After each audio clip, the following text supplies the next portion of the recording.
After creating a username on WhatsApp, you might decide that you want to edit or delete that particular username. So on this video, I am going to show you how to edit or delete a username you have created on WhatsApp. You have reserved on WhatsApp. So you click on WhatsApp, have it open, you click on you or your profile icon, and then you navigate to the account section. Now from account section, you can see username. Click on that.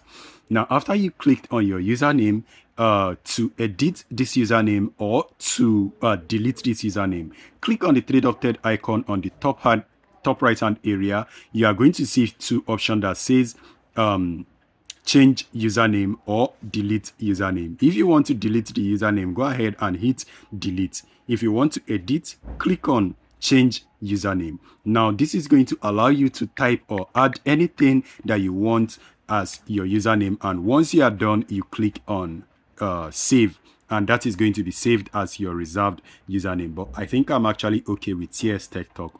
There is no issue with that, so I'm actually good to go. So I hope this video helped you. If you have further question, leave it on the comment section. See you on the next one. Peace.